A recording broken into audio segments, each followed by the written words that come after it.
From the studios of KPCW in Park City, it's This Green Earth, a weekly talk show about environmental issues and sustainable lifestyles. I'm Chris Cherniak. And I'm Nell Larson. The cover story of this month's On Earth magazine is titled Dreamboat. It details the challenges of a major cruise line as it strives to be environmentally responsible. While an impressive array of innovations helps reduce Royal Caribbean's environmental impact, it hasn't been able to quit its filthiest habit, burning cheap bunker oil as engine fuel. We'll speak with Michael Behar, author of that piece, and get him to explain the good, the bad, and the ugly sides of one mega cruise liner he visited, the Allure of the Seas. I got him right here. He looks like he's on the line. And, now for decades, the cruise industry demonstrated a wanton disregard for the environment. But at least one company is in the midst of a major makeover. Royal Caribbean is already the second largest cruise operator in the world, now wants to reduce their environmental impacts. On Earth contributing editor Michael Behar traveled to Florida and Jamaica to tour the company's new $1.4 billion mega liner Allure of the Seas.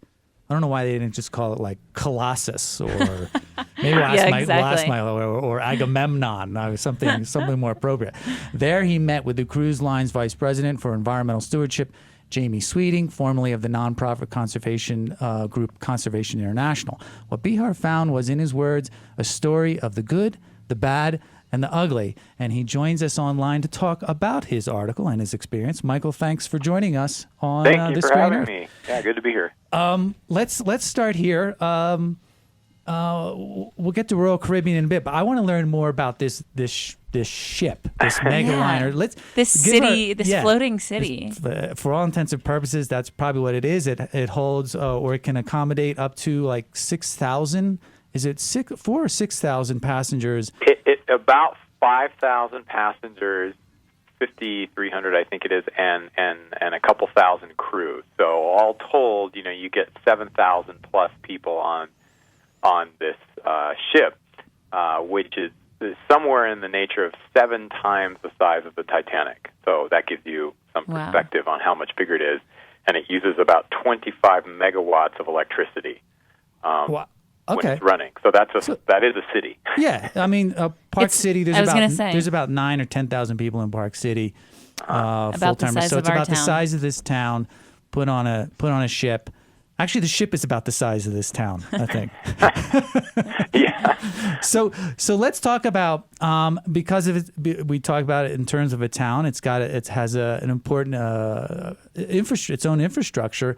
It needs water, drinking water, potable water. It needs a wastewater treatment system. It's got to handle trash. It has energy requirements. So let's just kind of go down the list here of things. Let's start with water. It has its own drinking water treatment system, correct? It not quite. It does. It carries drinking water. It actually carries in tanks. Huh. But for raw sewage, the bad stuff that comes from the toilets, it has a very advanced water purification system that is many stages using bacteria to digest it and UV light and ozone and all different types of filters. And what comes out the end is, in fact, you can drink it. Right. And now laws right now don't allow them to then feed that to the passengers. No. But you could, and the engineers will drink it to prove the point. And they poured a glass of it for me, and I was at the beginning of the process when it's disgusting, and you're looking in these vats of what you could imagine, and then at the end of the process, and it comes out smelling like Evian, and I'm not even exaggerating. No, it's quite impressive. Mm-hmm. And so that gets put back into the ocean. That's what's dumped in, which in some instances might even be cleaner than the ocean water. Sure. Right. Sure, it's fresh water. Right. So there's no city in America, really, that I know of that's doing that with their own water. It's purifying it to that level. Okay. So that's how they're handling their wastewater and their gray water, et cetera. And so that's a big change from, past years. I know that, I've always heard these horror stories about just raw sewage being dumped off of these ships. There are no, laws that govern this. What are the rules actually? Well, they can still dump raw sewage. Okay. much of this is a question I asked Jamie Sweeting of Rural Caribbean: is why are you spending so much money doing this when you're not required to do so? It's hard to get to the bottom of that when you're dealing with a big corporate entity, but it seems to be a legitimate interest in setting an example, because they can dump the raw sewage once they're so many miles out to sea. Okay. They can still do it, and many cruise ships do. The system on these things are called advanced wastewater treatment plants, and they go from at least $1.5 million up per ship. Wow! And so most companies aren't putting them on the ships because they're not required to do so. They get out to sea, and the raw sewage goes out the back, and then that's still happening. Sure.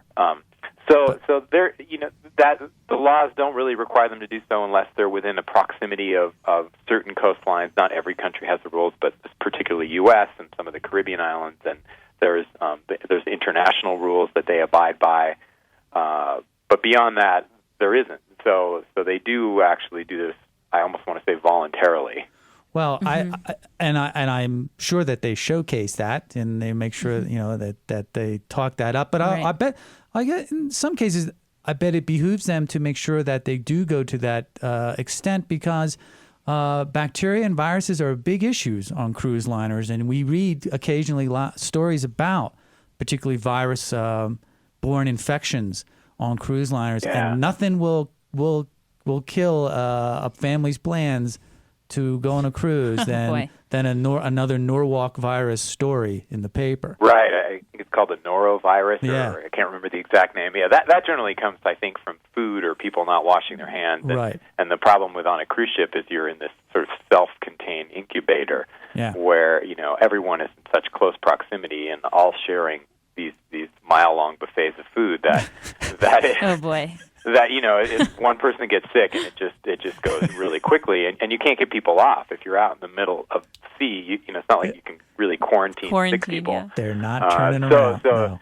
that's a different issue, but yeah, I mean, the doing that with the sewage, I think is important. Yeah. Okay. As far as setting that example of cleanliness. Okay, so there's drinking water, there's wastewater. Let's talk about the trash that's generated.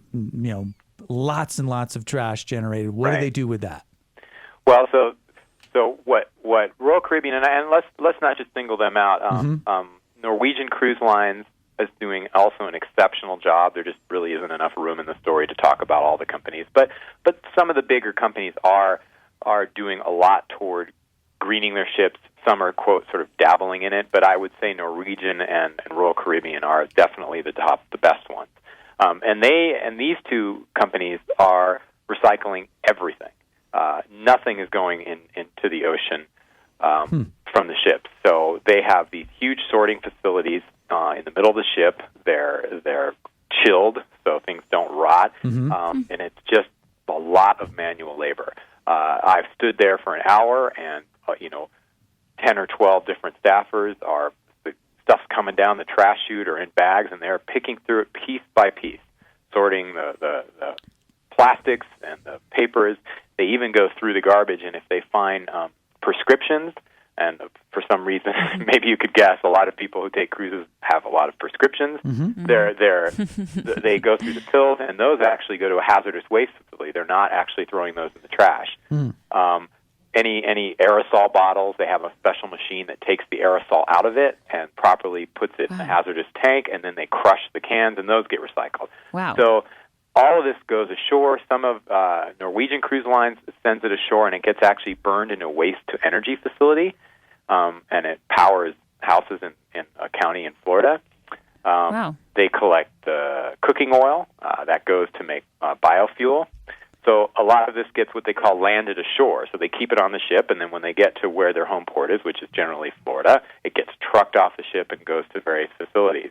So it's interesting that a lot of this is done sort of on the back end, behind the scenes, down in the bowels of the ship that's getting sorted, rather than asking guests on the ship to sort their waste from dinner into 17 different... Ah, right. So they've tried that, and it doesn't really work.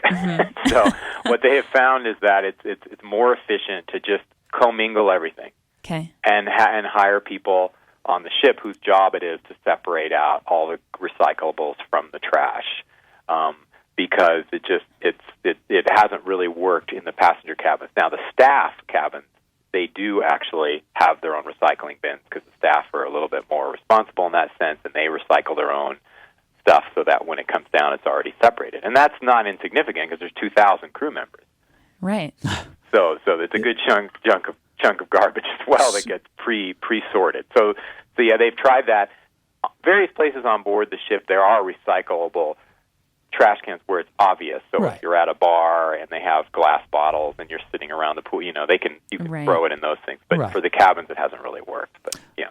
Okay. So, but the biggest point here is that they are not discharging any solid waste out the back of the ship. Like maritime laws and regulations allow for that. It does allow for it. So when you say you have to talk about which companies you're talking about. Sure. There are certain cruise companies who claim not to, and Royal Caribbean and Norwegian, for instance, say they don't, and most of the larger ones say they don't. And we have to assume that nobody's out there following them around, but they can discharge as long as it's shredded up into a specific size, like an inch size. They can't discharge any plastic under any conditions. But the rest of it they can as long as it's shredded, and they have machines that shred it up into small pieces. Now, what the ships do discharge, I will say, even the big cruise lines we're talking about, is food waste. That's ground up, and they just goes to fish food. And at this point, I haven't heard any sort of negative impact of that when you're discharging, finely ground leftover food in the middle of the ocean. It's hard to say that that's really going to impact anything. I mean, a few fish might eat it. Most of it just gets disintegrated within a few days. Right. It's organic matter. It's organic matter. But, right. And if there were tens of thousands of cruise ships cruising the ocean, that would be a problem. But there aren't. There are about 300. Okay. Yes. 300 internationally. Roughly 300 worldwide, and that cuts off at a certain size. Now, if you want to go down to the smaller, more luxury ships or the sailing yachts, or there are a lot more than that. But generally, we think of the mega liners as these ones that weigh over a certain amount, and that is roughly around 300. Okay, so we got water, we got wastewater, we got solid waste. Let's move to energy. Energy. They seem to do a lot of things. We'll get to the bad part in a minute, but they do a lot of things that are encouraging as far as being energy aware or conservation activities. Almost like, as I was reading, it almost seems like they are almost LEED certified. Yeah. The energy.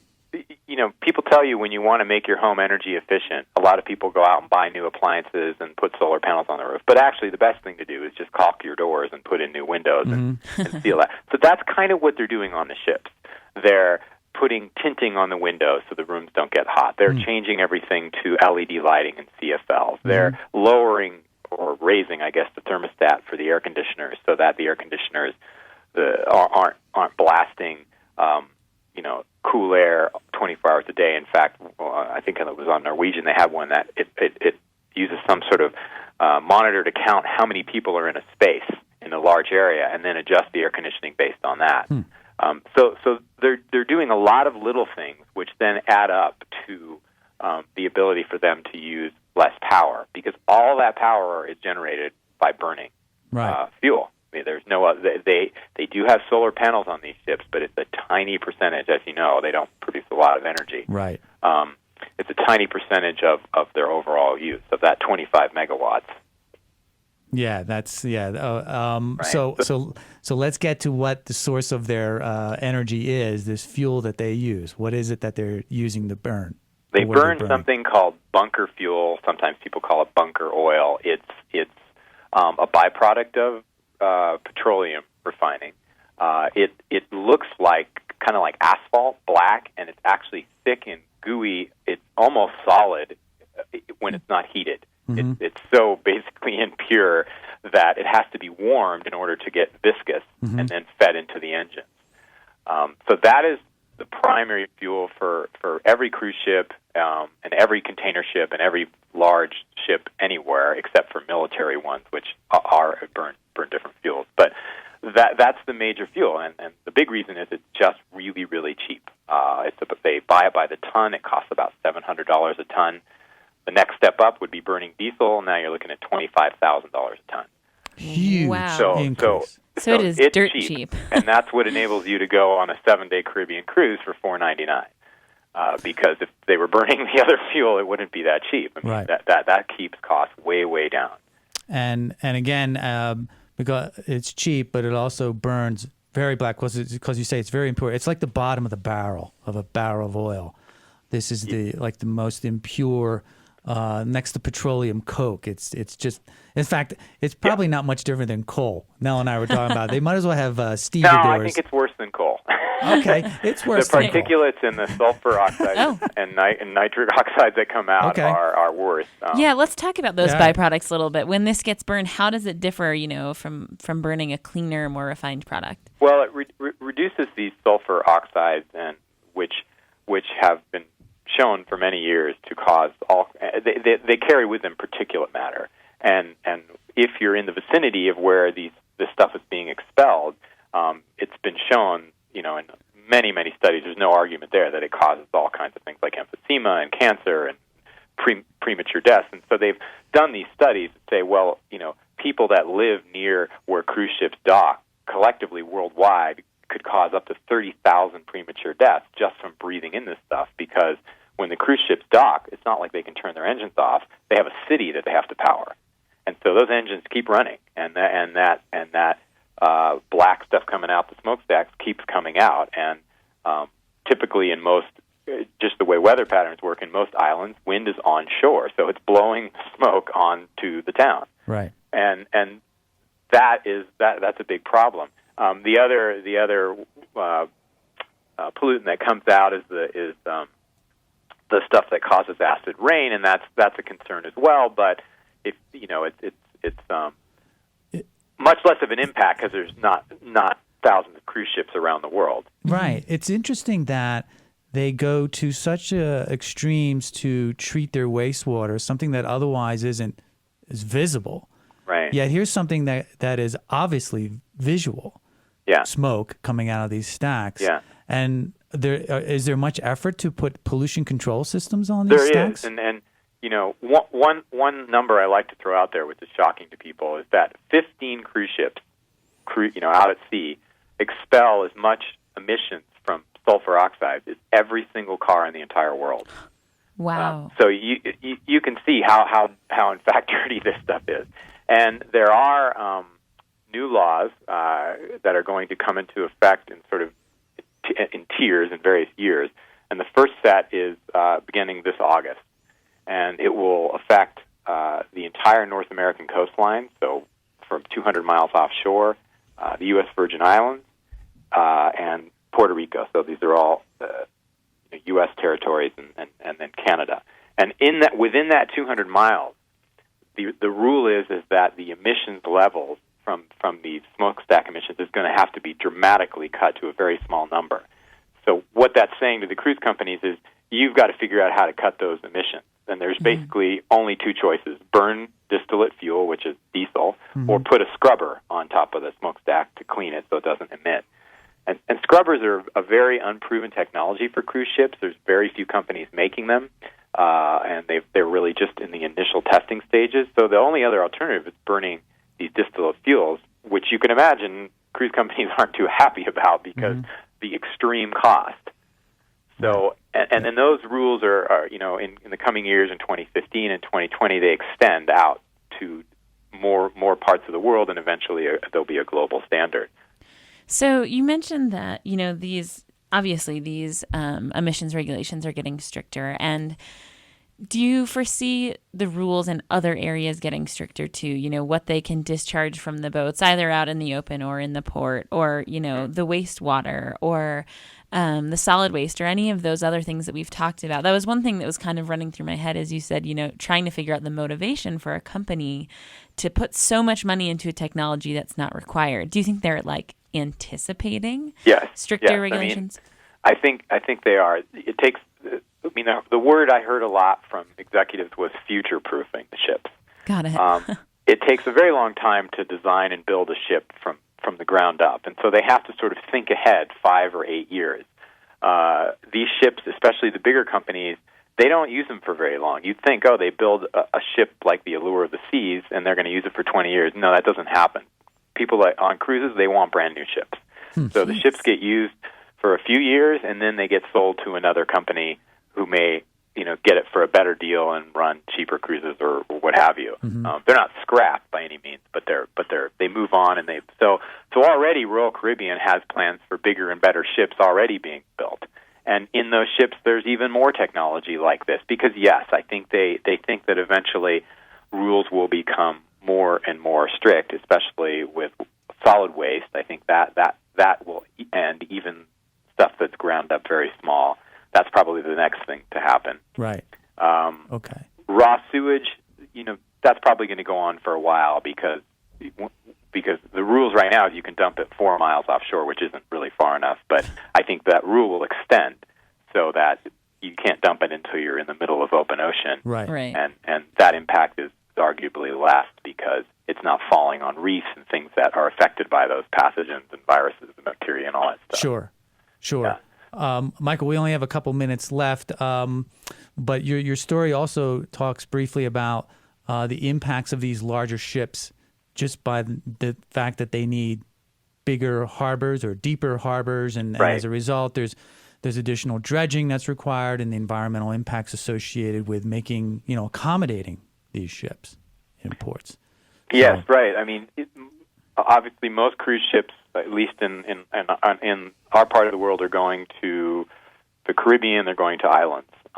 Islands typically have reefs, and they're surrounded by coral reefs. And the reefs, most ports will have a channel where boats can access and get in the reefs, and some of those are natural and man-made.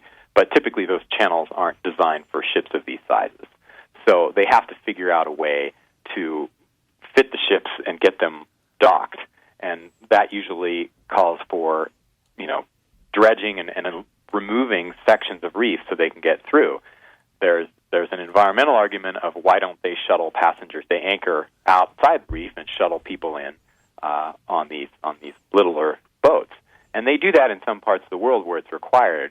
But these ships are so big that by the time they did that with every single person on board, it would be time to go, and they have to turn around and go back. I mean, they don't have the capacity to do that, and so they want to be able to dock this ship right up against the land and dump off 5,000 people into town. And to do that requires basically reshaping the coastline because of the size of the ships. And these must be enormously deep as well. I mean, this is not going to be able to...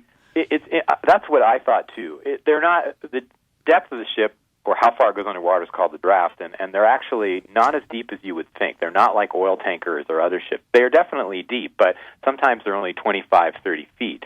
It's just the length and the length of these things and the width is so big, and they have to be able to get in and actually, if you could see it, they spin on their axis 180 degrees and sort of back in so that their back end is facing shore. Well, to maneuver something that large, you have to create what's called a turning basin, which is basically just a big hole in the sea where the ship can spin around.